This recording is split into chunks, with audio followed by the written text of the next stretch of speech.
Welcome to the first edition of the Gold Standard Podcast. Today, very special, we are joined by the one and only, the BDA CEO, Brett DiNovi and Associates. Brett DiNovi himself, a philanthropist. He is a Wall Street Journal bestseller, and he runs a nonprofit, the Behavioral Karma Foundation. Welcome. As always, I am also joined by my amazing two colleagues. Hi, everybody. I'm Kate Wiamer. And I'm Brianna Snyder. And I am Brandon Dzwonkowski. Well, I appreciate the invite because nobody really invited me. You've been doing this. Just kind of showed up. We've been trying to get you on the calendar for a while. Maybe I pushed myself in here. So what can we talk about? I'm an open book. Kick it off with just kind of giving us your background, which I think is honestly very interesting. So to share that with everybody would be a great place to start. I was at West Virginia University, and I was I was an undergrad, and I had a full ride for wrestling, and I got injured, and I was going through a lot of anxiety, depression as a result of being injured and just sitting around. And at WVU, if anyone ever been there, it's kind of a party school. I've been to West Virginia, but not the school. Not the school, just in town. Yeah, it's the best 7 or 8 years of your life, basically. So that became challenging because I didn't know what to do with myself. So I started probably partying too much, and it was getting to be to a point where I just felt like really empty, So I went to see a counselor at the university. The services were free, but now I know why they were free, because I spent 4 or 5 sessions like spilling my guts about my challenges and how down I was because I couldn't wrestle, and it's a big adjustment your first year, and I redshirted. And before that, how long were you wrestling for? Since I was 7. Yeah. So what happened was, by talking to that counselor, after spilling my guts about things that were real sensitive, by session 4, so far I didn't have any recommendations on what I could do differently, but by session 4, I still remember she said, I don't really know what to suggest. I've never heard of people with problems like that. And I was like, geez. Oh, boy. Yeah, wow. Special kind of special. yeah. So maybe I overgeneralize, and there's some great counselors out there and so forth, but I wanted to find an area of psychology that would give me concrete strategies, like engineering or something that, if I do this and reward my own behavior with this and set the occasion for this next thing to occur, I can get momentum.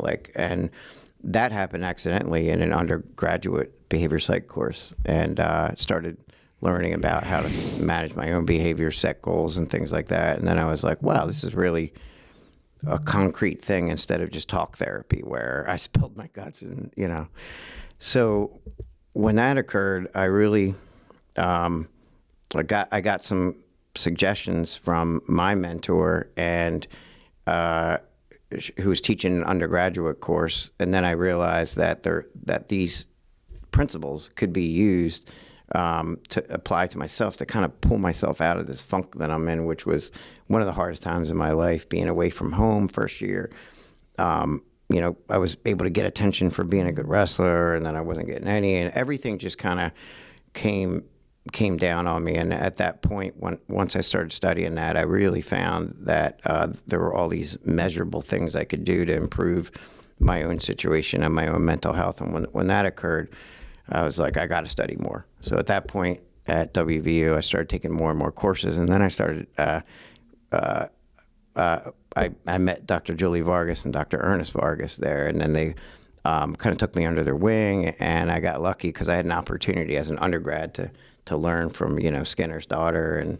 And at that point, I just really started like knocking down their doors and trying to take advantage of an opportunity, because I know I wasn't going to be a professional, wrestler. Was it weird for you going from like a wrestling background to something that was like on the other side of the world, essentially?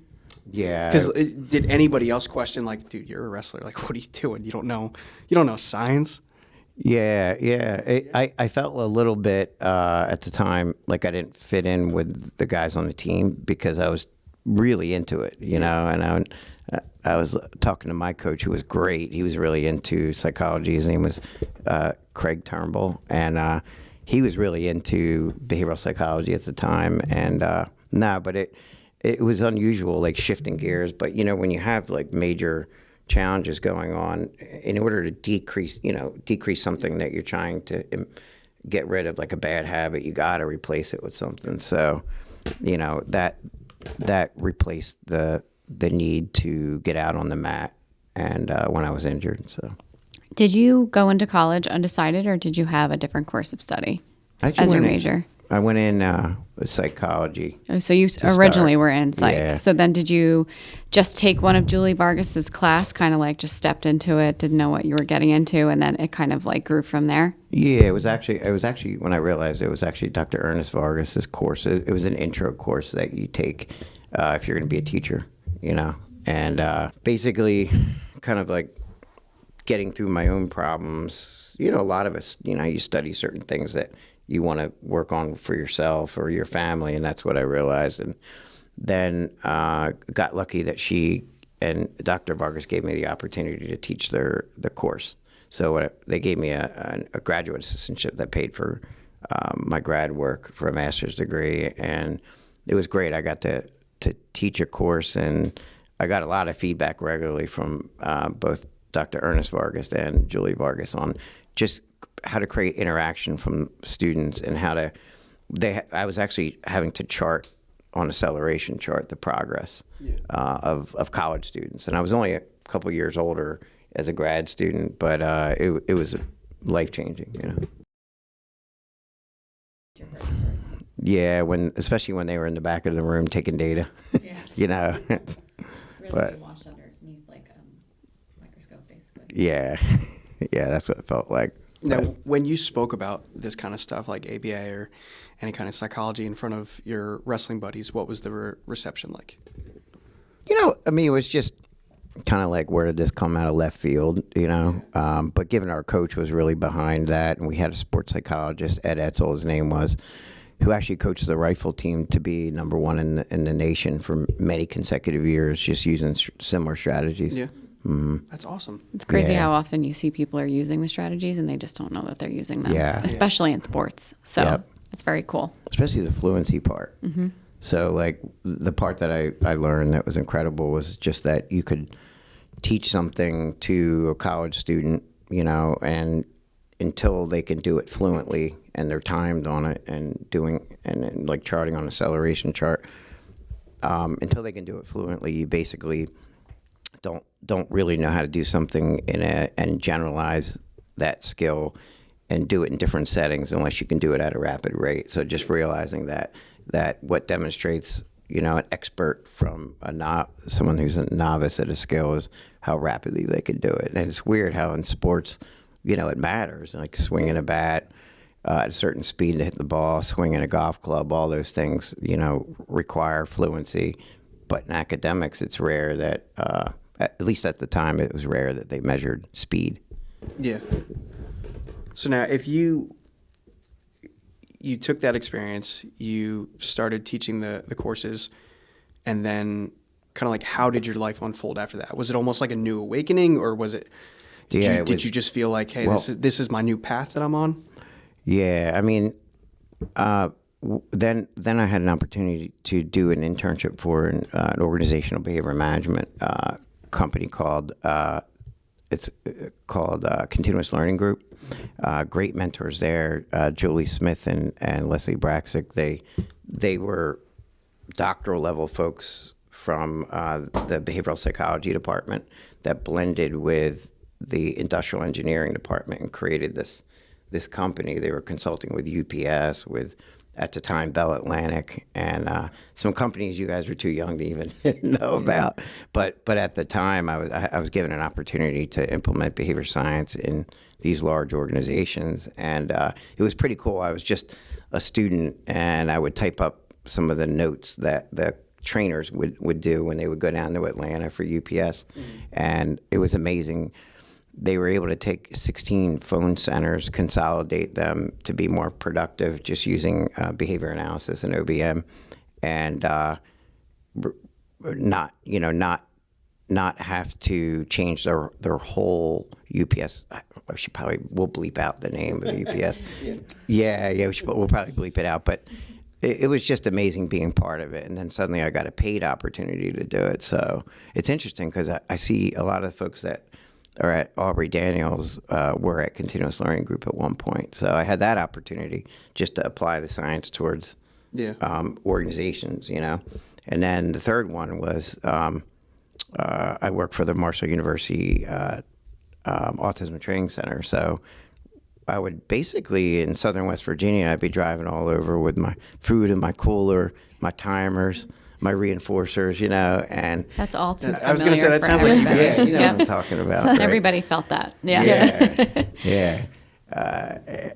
Doing a lot of toilet training, actually, believe it or not, a lot of rapid toilet training. And when I saw that the science applied to myself, my own challenges and anxiety, to teaching at the college level and building fluency and seeing how students learn and doing a thesis on it, right? And then lastly, two other things, then doing OBM with Continuous Learning Group, and then lastly, implementing it at the Autism Training Center. Those things together made me realize, like, wow, this science is so powerful. Yeah. It doesn't just apply to autism.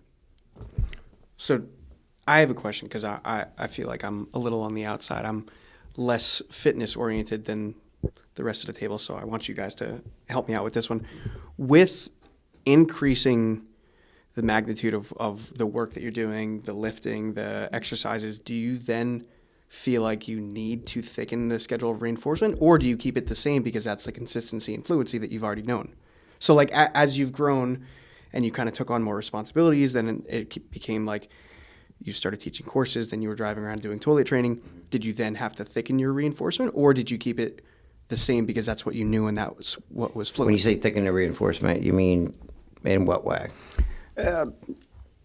Did a more dense schedule? Yeah, a more dense schedule. Did you have to provide yourself with like a little bit more for my own motivation? Yeah, for like to keep yourself going and keeping Yeah. yourself like, I'm taking on more now, so how do I like self-reward a little bit? No, it was sort of like you guys all have had those moments where you had a curiosity and an interest, and then you just tenaciously go after that curiosity to study it, to learn it. So it wasn't like it was a chore that I had to, like you said, like reinforce my own behavior. It was like seeing that human behavior can change that rapidly. I was just like, well, why not study that and be curious about it and chase it? Because it's sort of like everything that I've learned, any big accomplishment or breakthrough with scientists and so forth, they start with an insane curiosity and they love to study it and then apply it.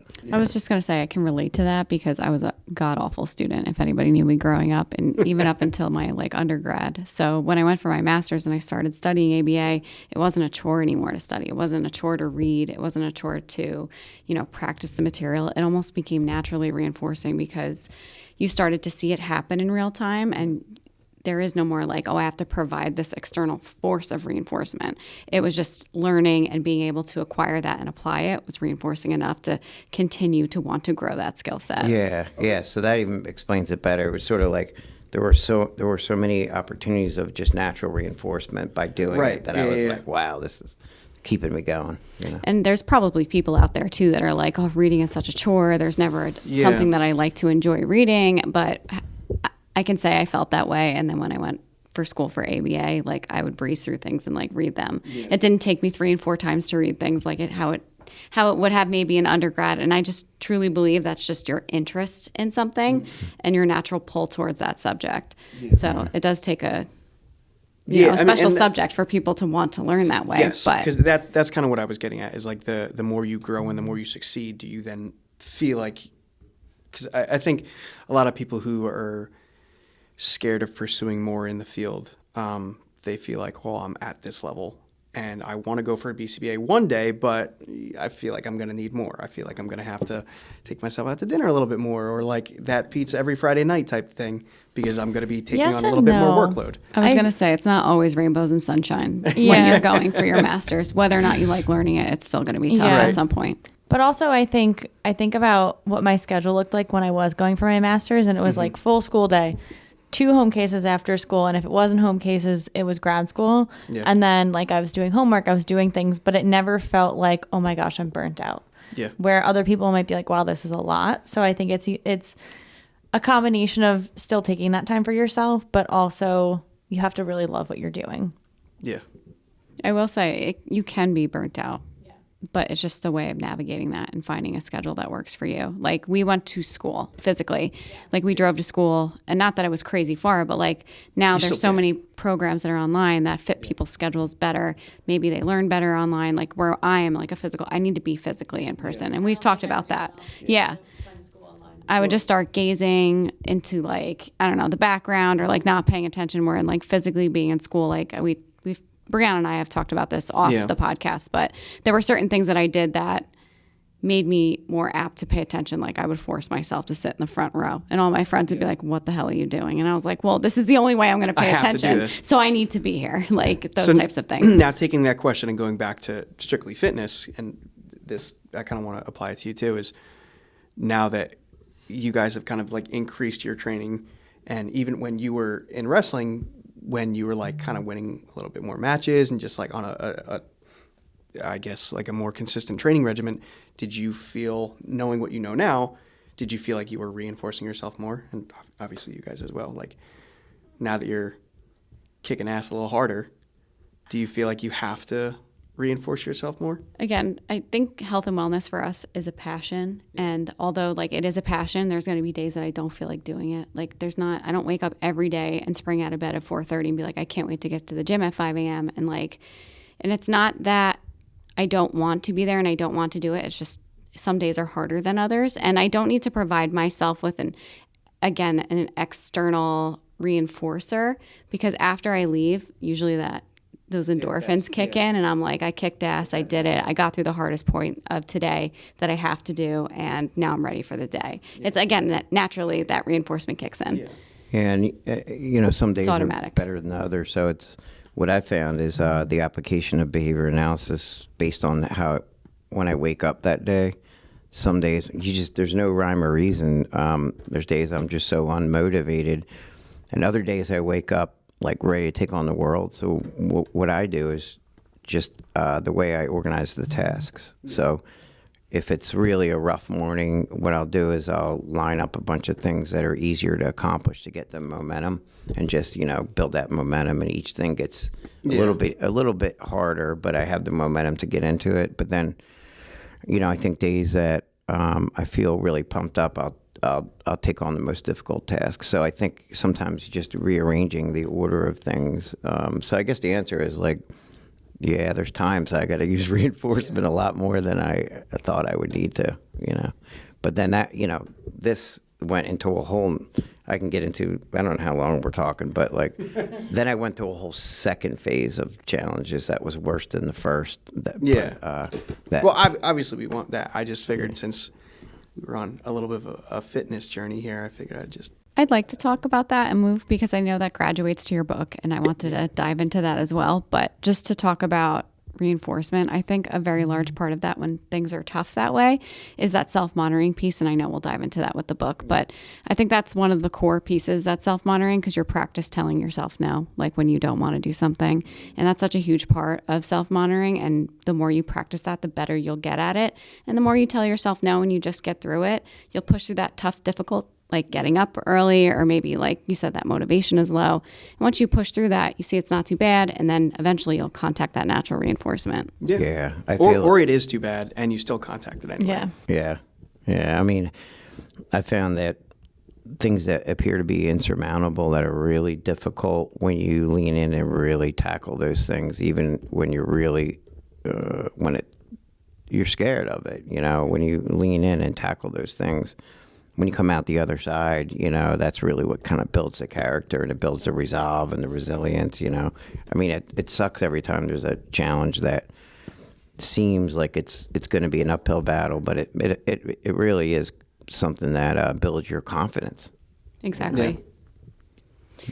But yeah, to fill that gap, I'd like to talk about the time that you started applying ABA and started to feel super good, and then almost Kind like of, that dark ages, yeah. right? So like what happened after that? Yeah, unfortunately, those dark ages were only like 16 years ago. So the first 4 years of our organization, because we're on our 20th year, the first 4 years, I think, I don't really like to do anything half-assed, but I did, you know, by starting the company in the first 4 years. I did it because of what I saw in residential programs, that just kids not being treated with dignity.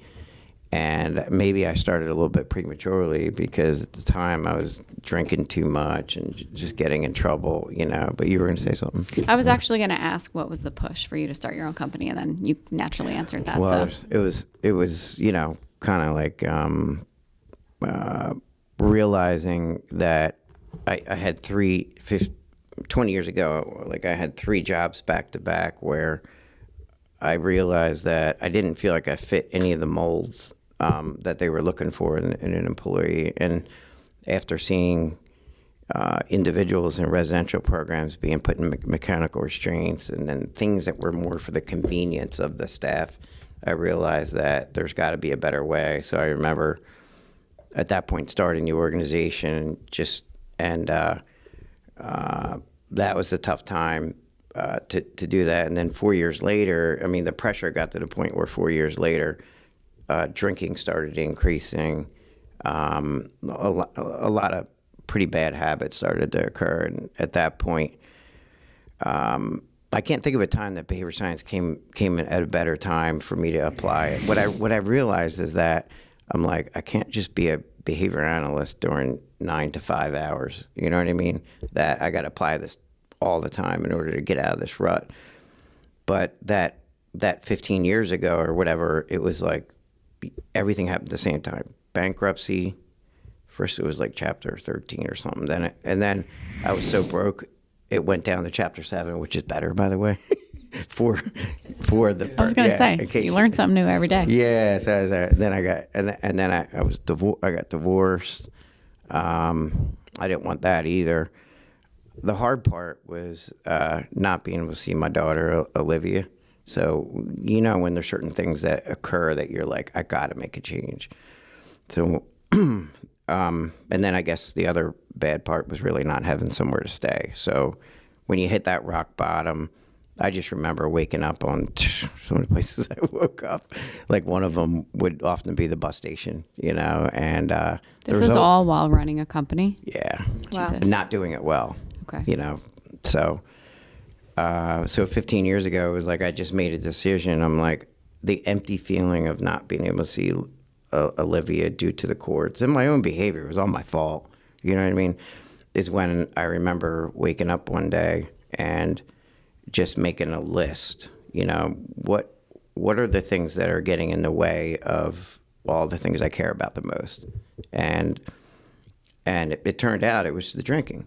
Yeah, it was the main pivotal thing that everything else went south on. Like I was getting in fights in bars, just stuff that someone my age should not be doing. It was embarrassing, you know. And at that point, when I woke up one day, I was like, I got to see Olivia. I got to get things together. A lot of people are depending on ABA therapy. I don't want to be a behavior analyst just for those few hours a day and then fall apart afterwards. And at that point, I remember just waking up and going for a jog and then keeping a kind of like a gratitude journal all along the way of the things I was grateful for. And at the time, there wasn't much because I was in debt to the IRS a lot. And when you owe the IRS money, you never get out of that unless years go by and you work out a solution. So at that time, I just started setting goals every single morning. I was going to walk a certain amount. I was going to jog a certain amount. I realized I had a tendency to like adrenaline rushes 15 years ago. Now I just don't feel like doing anything. But Did you feel like that physical exercise during that time was a good outlet for you? yeah, Yeah, because you know how we were talking about, you got to increase something to replace Yeah. those poor habits, but that helped. Then it wasn't that safe, but I needed to do things that replaced it using behavior science, the need to drink and do things that were risky. So what I did is I did something that would be totally incompatible with drinking. So using behavior. What's that? Skydiving. Well, you can drink and do that. You try real hard. I did. No, I'm kidding. No, but what I did was fuck. I totally lost myself. I'm sorry. I was thinking about skydiving. and I'm like, Incompatible I really behaviors wanna- I for really- yeah, I really for wanna do that. adrenaline. Oops. Yeah, so realizing that I liked adrenaline and I liked these rushes, but I knew I had to cut out a lot of the habits that go with adrenaline rushes. So I just basically, I went and got a motorcycle, and it was real cheap. It was used, and I knew that I can't drink while I'm driving a motorcycle, or I'm going to die. So that was like one of the first steps to strengthen something that would replace the need for adrenaline, drinking, excitement. And it really did, except when the winter came. So, We were back to the drawing board. yeah. And I'm like, uh-oh. So then but these strategies, man, anyone can use them. Then I realized, okay, well, now that it's cold, let me find other things. So, I basically would do these things that with my daughter when I was able to see her, things that were really fun that kind of brought us both joy, and it really made it worth it. And what I did is in my gratitude journal, I just every day I looked at things I was grateful for. In the very beginning, it could have been something as small as oh wow, I could afford a cappuccino. You know what I mean? Like little things.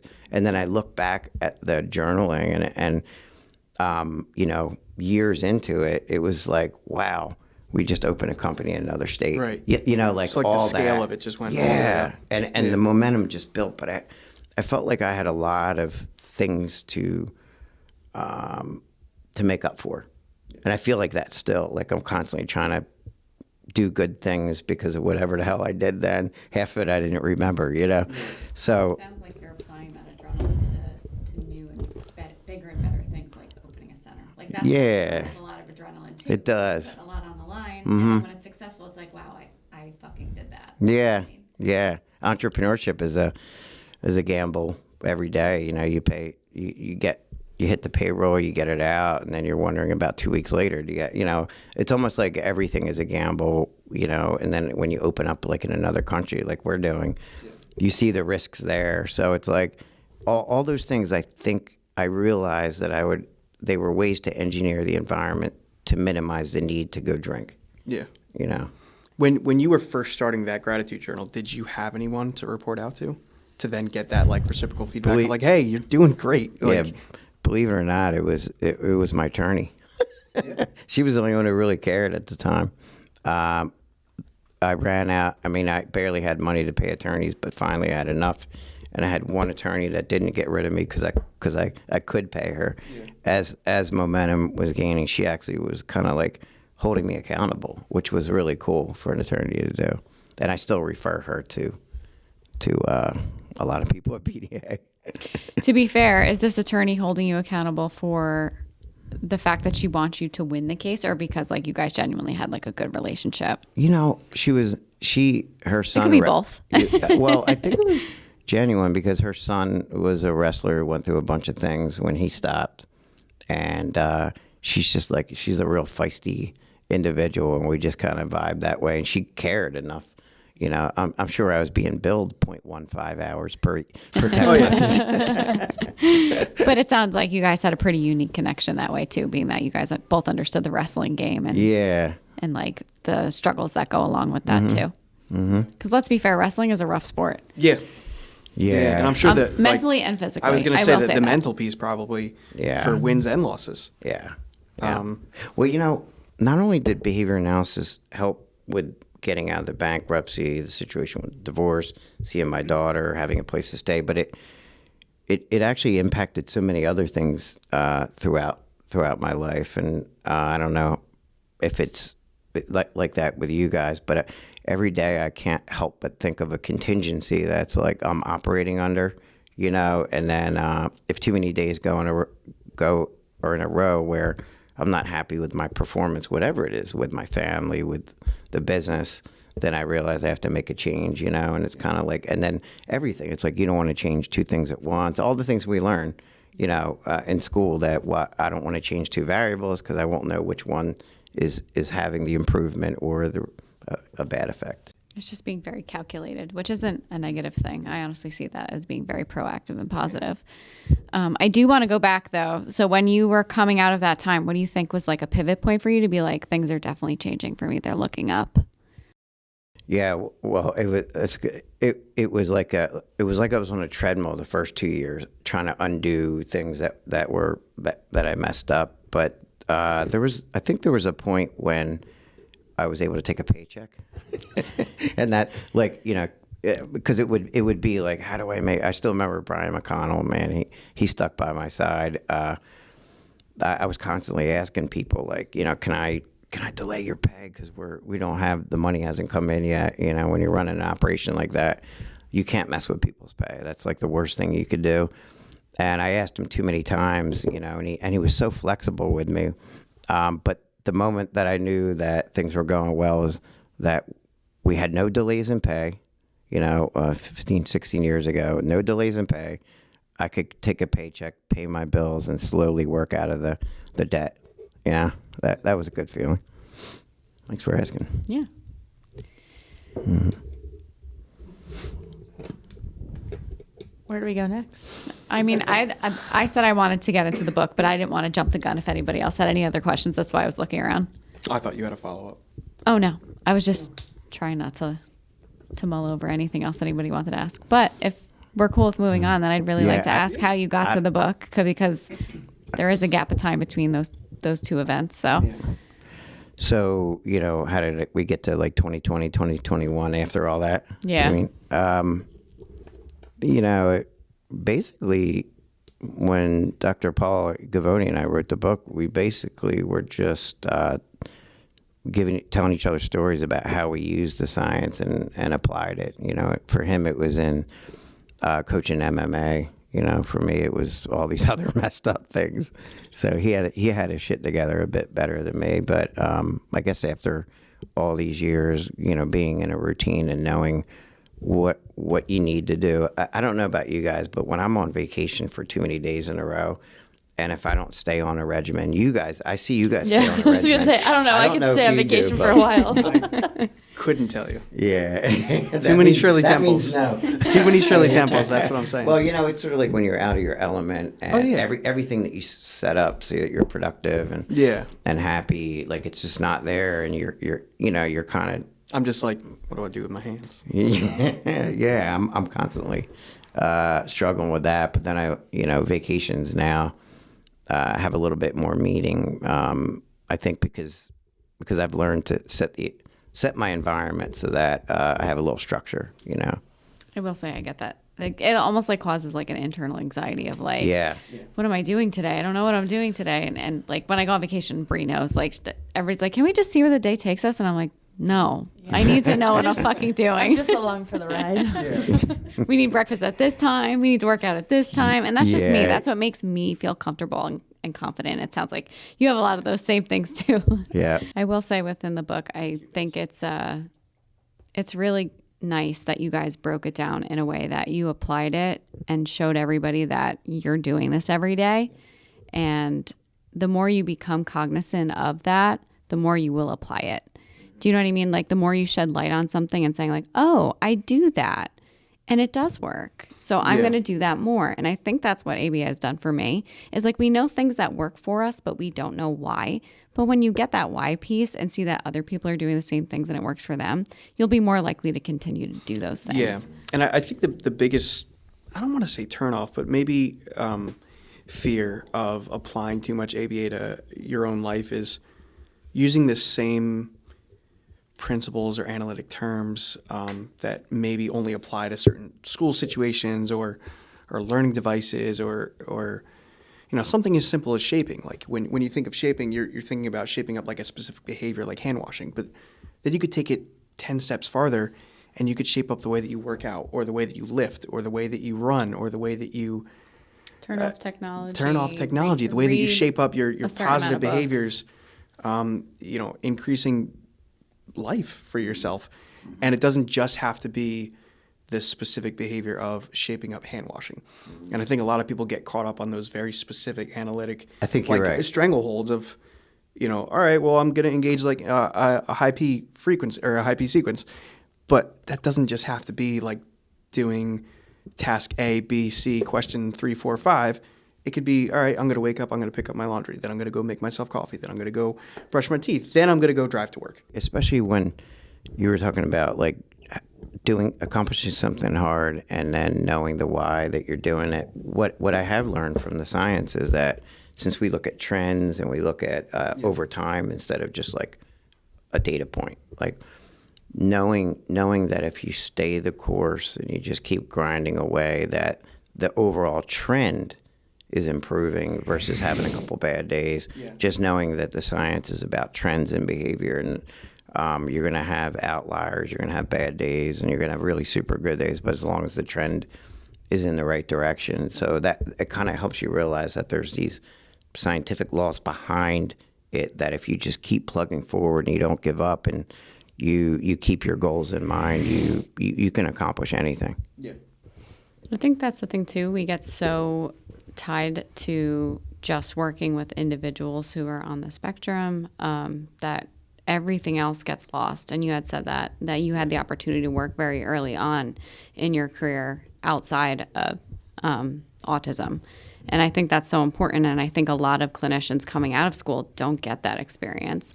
Yes. It's just very pigeonholed, and that's the only experience that they have. And then they miss out on all of these other applications of the science. Yeah, so much. Yeah.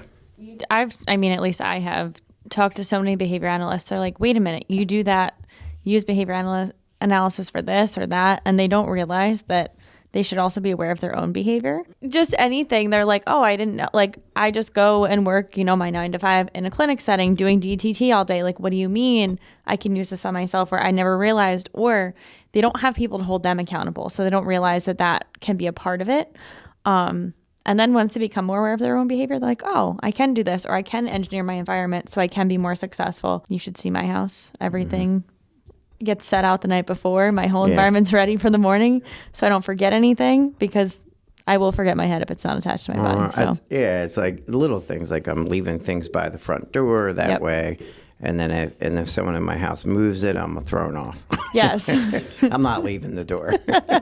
That's why I said before, I think that self-monitoring piece, for me, out of those 5 laws, that is the most important, because to me, I think that is the hardest one to manage and be accountable for your own actions and say, hey, I'm sucking at this right now. I need to change this, or nothing is going to get better. Nothing's going to improve, or this behavior is not going to decrease. And that's really cool, and everybody can do it on other people. But when you have to do it on yourself and really self-reflect, I think that's the hardest part. Like I said, learning to tell yourself no, putting your shoes by the door consistently rather than watching TV a few more minutes, maybe, packing your lunch before the day gets started. Mm-hmm. There are a bunch of things that you can do. You just got to be real with yourself. And some people just can't do that yet.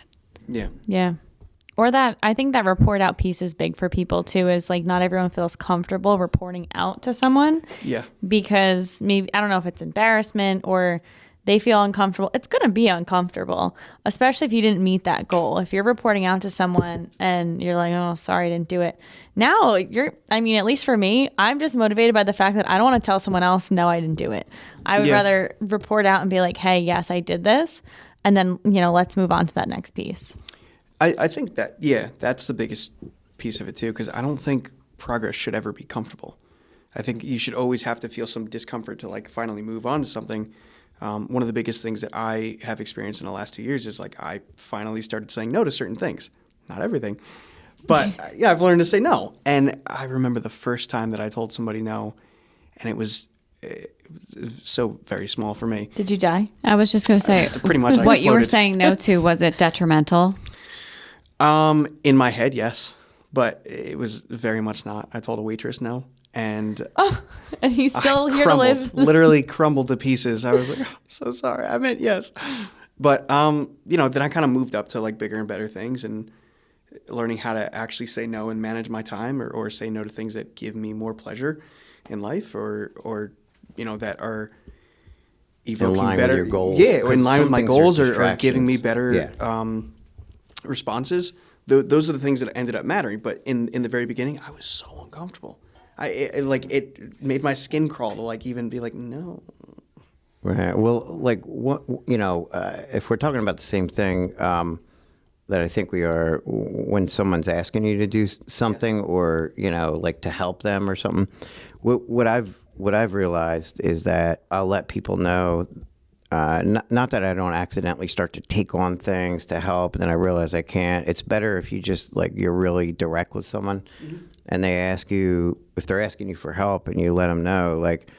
Honestly, it would be an injustice for me to be half-assed doing this with you because you deserve all of me and what I can put into this commitment when I say yes. So at least the person knows that. When you do it, you're going to do it all out. You're not going to halfway do it, which could do more damage when you, in a relationship or the outcome when you're trying to help somebody and you're only giving some of yourself. It could be worse. I was going to say that's not just blowing smoke. That's like total truth. Oh, You shouldn't be, telling somebody you're going to do something and then half-assing it. You know what I mean? They wouldn't appreciate that outlook either. So you'd rather be upfront with them and say, I just don't have the time right now or the capacity to be able to do what you're asking. Yeah. And I think that it's so powerful. It's uncomfortable at first, but that's what made me as a person feel a little bit more comfortable and stronger is learning to be uncomfortable and then kind of liking that a little bit and being like, oh, this doesn't feel right. But I think that's something good. Yeah. I think I am progressing in some way. And that was how I slightly started to really use that momentum. Yeah, because after a while, you start to condition yourself with the Premack principle where if you didn't do something hard, that at least for myself, if I didn't do something somewhat hard and push through it, I feel like the day was wasted. But, it shouldn't be that way. Maybe I'm a little overboard with it, It depends how hard it is. Yeah, I always like to do the least favorite thing first. Yeah. It's always least to most preferred. A small PSA, Brianna eats all of her food from least to most preferred. Yes, I do. So it just gets better. You didn't as see me. go. I saved my cannoli cookie for Just last outed you. before. Boom. But that makes sense. That makes sense too Yes. because you're You gonna eat be your veggies starving first. at first, right? Yeah, I eat my veggies first because I don't care for I eat them because they're good for you. They're not my favorite. So they always go first. Plus your EO, right? Like if you're starving Yeah. and you eat your favorite thing first, you might go too far. Well, you probably won't, but I would overdo it. I mean, when I think about it, as a result of wrestling, there were other things that the science helped me with. So I developed bulimia to make a certain weight class, and that was horrible. Which is very common in wrestling, I will say. Yeah, I mean, to just the anxiety of eating and then not knowing if you're going to feel sick to vomit because it's been conditioned, using ABA, basically, I was able to control the portions, except now the problem with eating disorders is that you can't really just go cold turkey. Mm-hmm. You know what I mean? You have to eat. Yeah. Well, some people do. I just wait till at night. You're talking to somebody who eats every friggin' 2 hours. Yeah, so. you guys are very disciplined with your eating. I'll wait till at night and then I overdo it, but I don't have bulimia anymore. That's what's important. Yeah. So now, if you were to take, you always have this saying where you say, in 100 years, ABA is going to be here, or BDA is going to It's so BDA is going to ironic be you here. were just saying that because I was going to ask you guys what you think is going to happen in the future. I was going to ask you Of in with science. your vision, ABA. I don't know if it's my vision. I just think there's probably not. I guess it could go in multiple directions, but in the long run, I don't see any chance of artificial intelligence not being part of behavior analysis. I agree with And that. how it's done responsibly is going to matter. Yeah. So yeah. We talked about that a little bit on the previous podcast, that we do believe that AI can help tremendously within ABA. It just has to make sure but whoever is instilling that has to be a strong leader to ensure that whatever is being done, just the ethics have to continue to align with that. And then it's used as a tool to help versus Correct. the sole, Yes. the sole thing. Which That's as long as you have like a leader and somebody who has good ethics and morals, I think it could be used drastically to improve the science. Yeah. Honestly, that's my opinion. Everybody may not like that, but that's okay. We can agree to disagree. But also lean on your tech friends because, I know you talk about this a lot, like cybersecurity and data and things like that. Yes. You want to make sure that things are so protected, especially with, all the individuals that we do serve. Mm-hmm. Yeah, we're facing some pretty unusual times. You got since the pandemic and people started using technology that weren't really trained well enough to put the security features in place, and people working from home, and then the cyber hacking just went through the roof. It was the right opportunity for people that were malicious actors to start hacking. So you have that, and we have a lot going on. This is a really, I'd like to look at history, but this appears to be like, the things ahead of us seem to be like they could make or break us as a country. There's just so much going on. I mean, it's concerning about inflation, not going down, and then that'll result in more of a wealth gap that occurs, and then the more there's a wealth gap, I think the more there's civil unrest.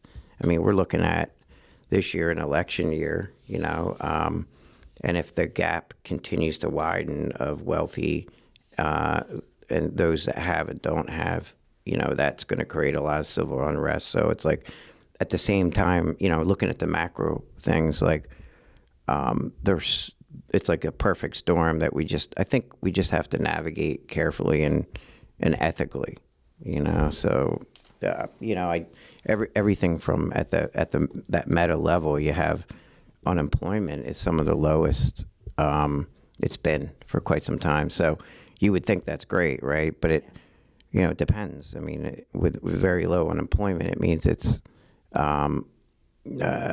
people can job hop a lot, and sometimes they're not even happy job hopping, just that there's more jobs than there are people to fulfill them. So we have those challenges, and then when you really step back and look at it, hopefully in the long run, with the tensions in the world, that kindness will prevail. Like, I think if people really just you kind of like followed B.F. Skinner's vision of applying positive reinforcement and kindness as opposed to threats and coercion, I don't think anyone responds well to threats and coercion. So I think if we follow our founding fathers' kind of principles, I think we could do a lot of great things. But also, if we're trying to force people to do things, I think we could be looking at a pretty dark future. Sorry. Yeah. No, I mean, honestly, we asked, so we wanted to hear. Yeah. Going back a little bit though, and this is an interesting question. I feel like I've asked you this almost every time I see you, but from the inception of BDA to where it is now, do you feel like it's all been in the same core value? Like everything that you've seen and everything that you've done, do you feel at the end of the day, every night when you go to bed and you're like, I fucking did this and this is great and this is exactly what I want it to be? Things are definitely not exactly how I wanted them to be, but the core values are rock solid to me. They should never be compromised. So I think when your core values are like an anchor and a foundation, it can make all the turbulence in the world or even in an organization a little more orderly. Yeah. Because with ours, knowing that your family's going to come first, knowing that you're going to try to find your passion and then have the resources to do it. Those are our three values. And whenever we're faced with a decision that's difficult, if you circle back to those, I think it makes it, things aren't as difficult. Yeah. I think we make errors every day and a lot of mistakes. There's a lot of things that I think as an organization I would love to do differently, and we're constantly evolving. But the place that we are now in 2024, I would say with the leaders in place right now, the people around this table here and the people in leading California, Maine, Texas, Florida, I mean, it's like those people are so trustworthy now. And it took many years to build that circle, I think, just through, every time there's a tough time is when you can tell someone's character, because you're working through a difficult problem where there's threats of litigation or threats of, losing money or threats of outside issues. I mean, there's so many things that can occur, but what I've realized is that the more stress that you're under, and like, for example, if you and I are working through a really difficult problem and we come through it together and have each other's back, it just strengthens it. Yeah. But I see plenty of opportunities throughout our organization, unfortunately, where the challenges break people and then the relationships are done. And I just feel like if we could all work through problems in a way that's logical, using the science, and then just kindness, I just feel like we could excel even quicker. I think I heard you say this a couple times, and it's become like a theme throughout this talk. And I don't know if you guys have picked up on this, but like each time you went through something in your life, it sounds like it began to slowly get better, and things got, progressively, I guess I'll use the same word again, better, when you found the right people. Mm-hmm. So like you said, like-minded people, like-minded core values, like-minded ethics. Like once those things came into place for you, it sounded like each time things started to progressively get better. Yeah, I think that is a pattern, because it's like the people that you surround yourself with, it matters. It matters tremendously, because I've been in over the 20-year history of the organization. There's so many times that I thought I trusted someone, but I didn't vet out their skill set or their knowledge set. And just like that little diagram that we drew in there, the trust part seems to matter so much more than the competency part. So you can train up competency, especially in the field we're in. You can train up competency in certain skills, but trust or lack of trust is a little bit harder, to find that, because a person has a whole history that leads up to the opportunity of an employment. And what I've found is that someone could be extremely competent, sharp, but if they're not trustworthy, then they could be dangerous to the mission, because they have different motives. I think I was going to ask for you to define trustworthy. Yeah, I would say anytime people are transparent about challenges that they're facing and errors and problems, and they confide that in you and trying to figure out a way to work through it. It seems like you can always get through those things with transparency. But if people, like if a group is meeting, like on our Monday or Wednesday meetings, and we're all dancing around the truth and we're not comfortable being transparent in that small group, the problems won't be solved as rapidly as they could be if you're just really non-emotionally disagreeing with each other at times, and then working through the disagreement because you have the same values. So transparency, AKA reporting out. Yeah. Yeah. And I think that's something, I mean, all of us in this room, we were with the organization pre-pandemic and post-pandemic. And even, thinking about as COVID unfolded, as many people were unsure of their jobs, I say this to so many people that I was never worried about my job, but I think it was because you were so transparent, and we all put our trust in you because we knew, all right, we're getting through it.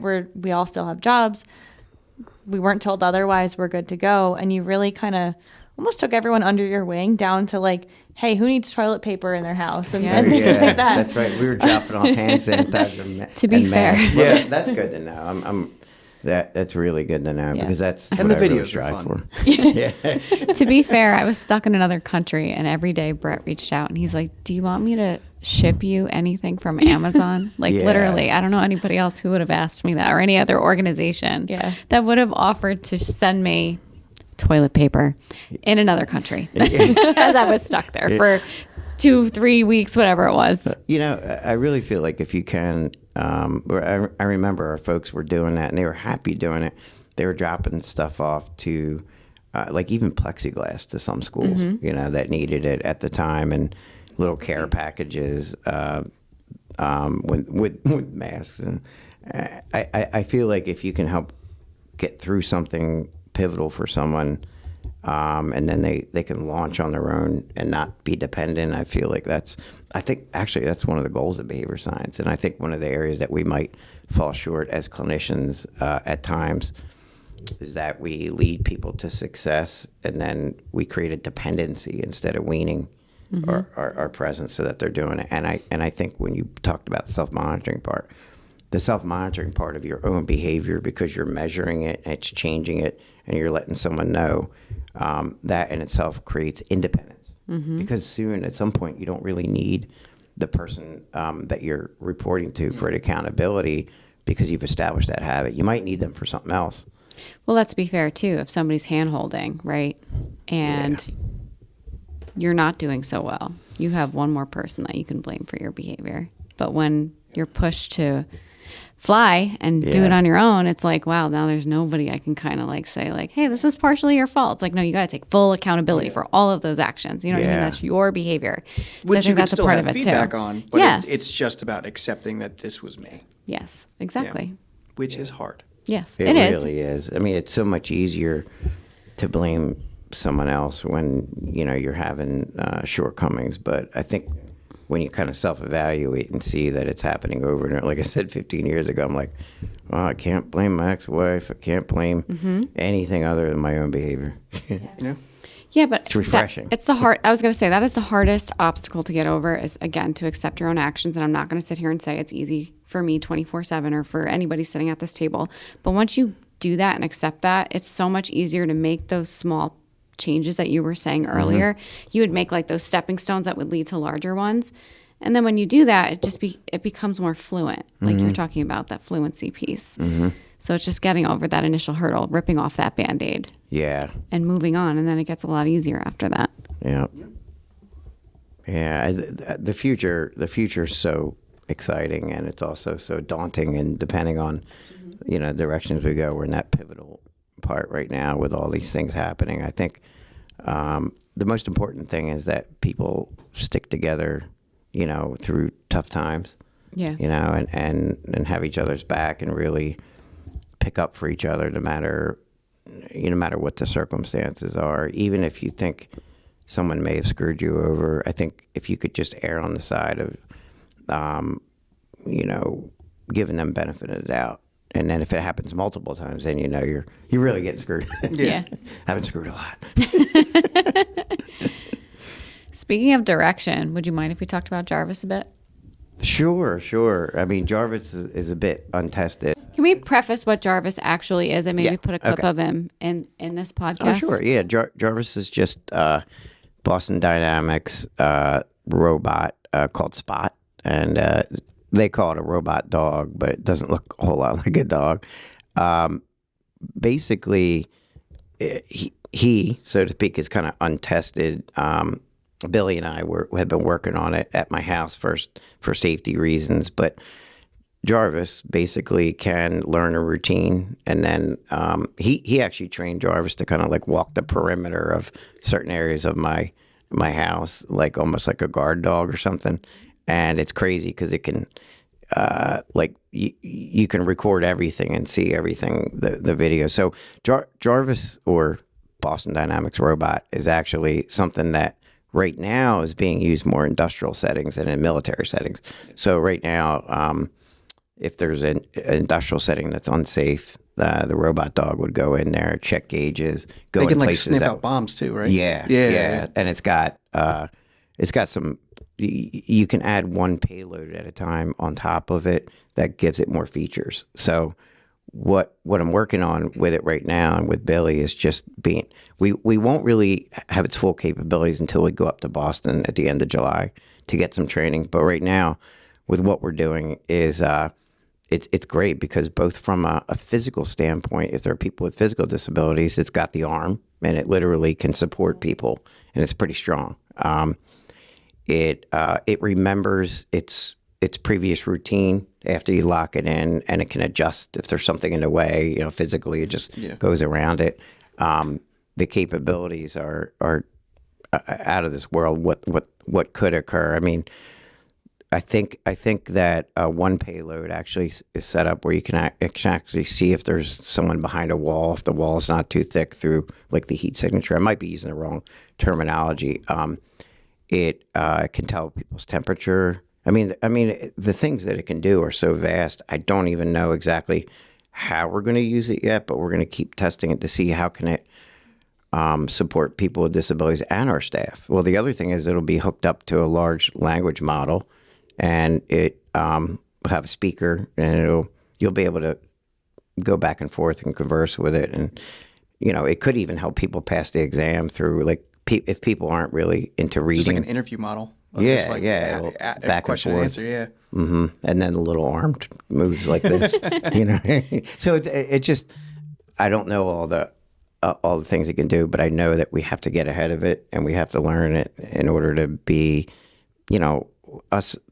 our kind of organization, being that we don't get like free funds and things like that. We have to stand on our own 2 feet and be able to have a budget and get ahead of things differently than other organizations for us to survive. So I figured if artificial intelligence is the future, let's figure out a way to use it responsibly and not replace human beings in that touch, but how can we use it to, for example, I think we'll be able to train it to recognize when a BCBA is like reinforcing successive approximations. It'll probably be able to recognize when they're out of step and they went back too many steps. There's so many things that it can do. You're getting me all excited about Jarvis. So Jarvis doesn't come fully programmed, right? So then you have to teach it all of these things. Yeah. And do you use ABA to teach it things? Like, how do you let it know it's doing something it right? does Like, get how do you reinforcement. provide reinforcement? Yeah. I was gonna say, how do you shape It like gets approximations and things like that? Right now, it's built into if it trips over something, it won't trip a second time because it's learned from it. So the actual events are governing its behavior. And at some point, it would be it'll be rule governed. I think by giving it the directions, and it already is. It's just that I don't know how to do it. How do you let it know it's doing something correct? Like that's the way I want it done. Let's do this again next time. There's like a record button. Oh, so that's what you meant by record. I thought you meant physically record. With the joystick and all these things that I don't know how to use yet. You can lock in something that it did well, and hit a button that records it. Set up like these QR codes at once, and then it can go through that whole routine again, and you kind of rewarded it. So it's like a task analysis that it'll follow moving forward. Okay, Yeah, that's pretty cool. I don't know. I was watching all these videos on it, thinking there's got to be a way to help people with it. Yeah. So. And like you said, if that's the way the world is going, why not educate our staff? Yeah. And get ahead of it. Right, and it implements it within the organization before it happens, and it's kind of like, well, now we're working on the back end. Yeah. I want to be able to at least understand the AI behind it and the robotics behind it, and understand the physical capabilities. And it's crazy that it can open a door, like even a door that's on a spring that's heavy. Anything with a latch like that, these handle type doors, it'll open it, and it can actually then it'll use its foot and like hold the door open and then walk in, or it can let someone else walk in front of you. It could probably do tours at our Operant Learning Center, with the voice component, just like letting directors know that are touring or parents about each room and what it's used for. This is a sensory room. I'm picturing all these things. I hope it can do it. Sounds pretty Well, cool. if the robot at Stop and Shop can That's true. help you with your shopping, I think That's true. I think the robot dog can do it. And they're a little bit scarier. Are they Yeah. a convenience store you're talking about? Yeah. Yeah. I don't know if you've ever seen them, but they have these like I don't really little, go out. like googly eyes on them, and the thing just like drives around. It's like a giant Do a tower googly Roomba. eye impersonation. No, with your eyeballs. Oh, Oh yeah. that was horrible. I don't even know what I was doing. I think he hurt himself. Yeah, it's, He's tearing up. Brett's gonna get a doctor's hurt a bill little tomorrow. bit. Sorry, it's just the lights are a little Workers' too comp bright. issue. But it's a terrifying thing. This It's like shit's fun, man. like No a wonder you tower. do this. it's on a Roomba, and then it just like goes yeah? around, and it'll literally like come up to you like this close and be like, "What can I help you with?" Really? And Yeah, it's weird. terrifying. And That's then I'm soft just and like, It's on Just- wheels. Yeah. Is it on wheels? It's on like a Roomba.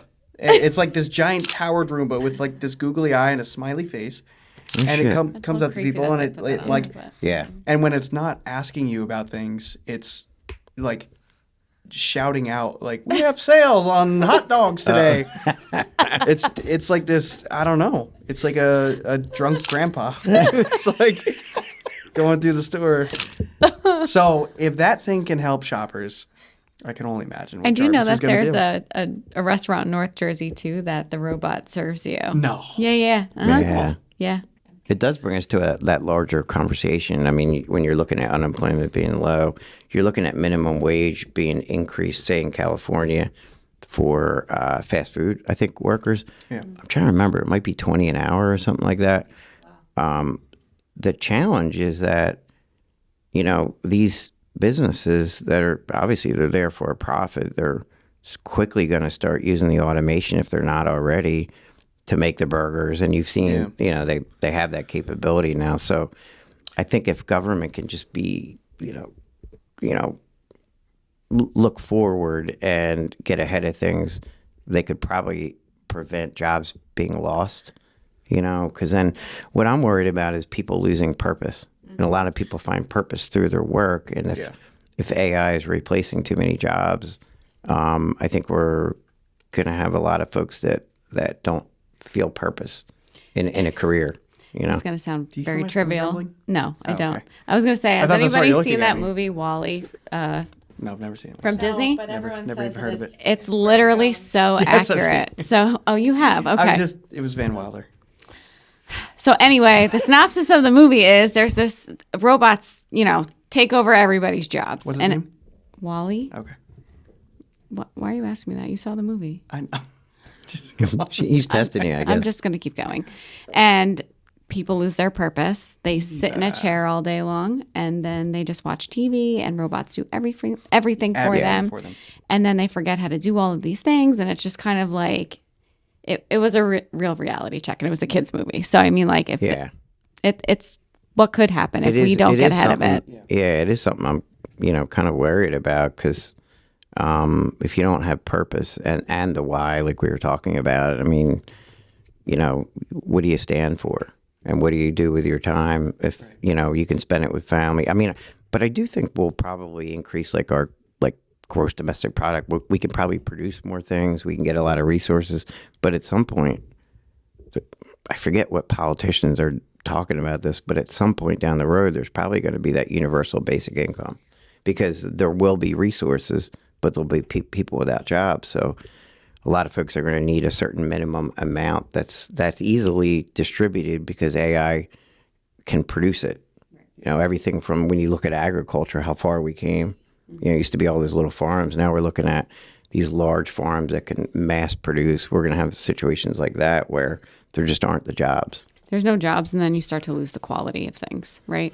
Because then it turns into a quantity game because we can mass produce, and then it's like the products that are being produced aren't as good as if we just stayed in those small businesses. Yeah. I'll go on a whole nother topic of chemicals and everything else, so I'm not even going to go there in mass That's why I'm production. not even gonna open my mouth. All right. Anyway, well, thank you, Brett, for coming on to the Gold Standard podcast, and we look forward to having you on again. Thank you. Thank you.